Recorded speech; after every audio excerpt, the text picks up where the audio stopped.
Salut fans de rugby.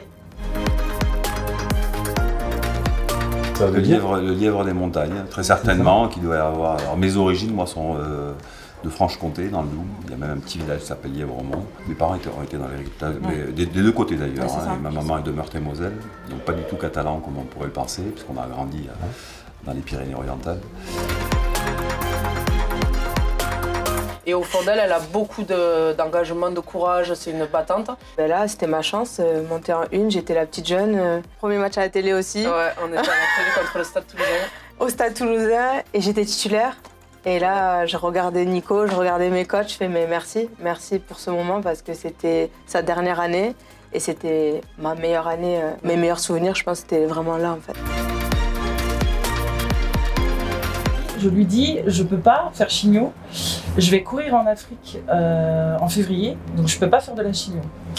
Et donc là, elle est très bienveillante, elle me dit, vous savez, il y a des gens qui partent en vacances pendant la chigno, de là à aller courir dans le désert, on va en reparler.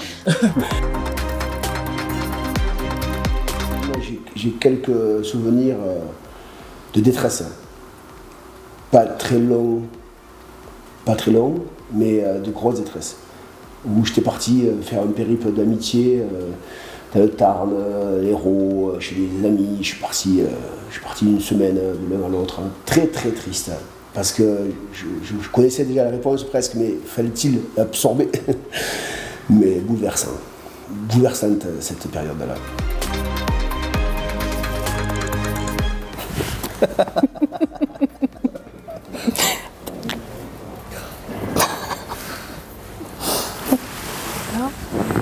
Des notes que j'avais prises quand mon fils est né, donc il y a 23 ans. J'avais passé quelques jours chez ma grand-mère paternelle dans les Landes. Elle s'était livrée, elle m'avait raconté sa vie. Et je m'étais dit, ce petit bébé là qui vient de naître, jamais il croira tout ce qu'elle m'a raconté. Donc j'ai écrit tout ce sa vie au quotidien, ses galères, ses joies aussi. Et elle m'a vraiment raconté sa vie et j'ai écrit ça et je suis en train de le mettre en forme parce que je pense qu'il faut le diffuser maintenant et il faut que effectivement les arrière-petits-enfants soient au courant de tout ça.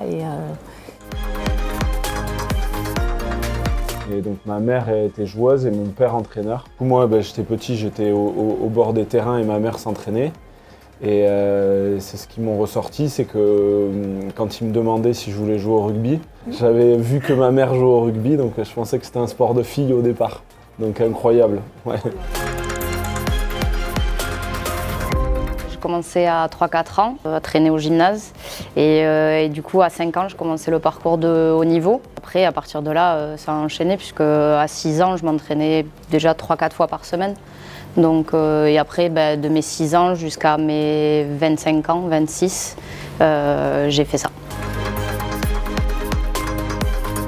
Ouais mais écoute, mais elle joue au rugby Priscilla. Donc elle est habituée. Et bim, Priscilla, mais non, je l'adore en réalité. Je lui fais un suçon. C'est pas du tout une poule raquette. On avait dit qu'on le gardait pour nous. Oh, la pauvre, c'est vous le dire.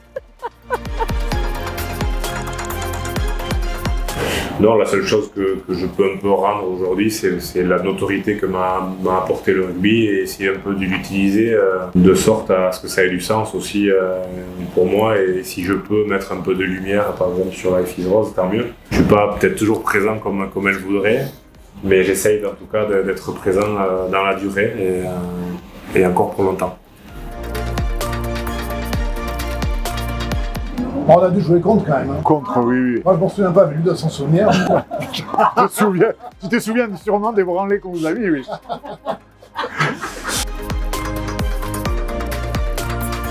Et alors au final, je dis toujours en rigolant, mais c'est la réalité, finalement, avoir perdu la moitié de nichon, c'est rien du tout à côté d'avoir perdu mes ovaires et mon utérus, parce que là, pour le coup, ça ne se voit pas. Mais le résultat, c'est que c'est beaucoup plus compliqué à gérer. Bah oui, mais il y a déjà un parrain quand même. C'est Maxime qui va enfiler la tenue. C'est lui qui va mouiller, qui va mettre le maillot, le bleu de chauffe. Moi j'ai mis le sien. Et donc, il va mettre la tenue d'apiculteur. On a formé ce duo où Cédric raconte ce qu'il a vécu lui comme joueur et moi ce que je pouvais dire effectivement à la fois aux parents qui s'inquiètent et aux entraîneurs qui ne comprennent pas la question qui est posée par les parents. Et qu'en quelque sorte, le fait de consommer de l'alcool, puisqu'ils viennent parler de l'alcool, après avoir fait un match, un entraînement, eh bien, au fond, ça poursuivait la convivialité avec l'alcool. Sauf que c'est des mineurs. En avant. Mais en plus, t'as même pas réfléchi, quoi. Ah oula, c'est dur. Ouais. Une passe. Voilà, c'est la passe, c'est un cadeau. Merci, parrain.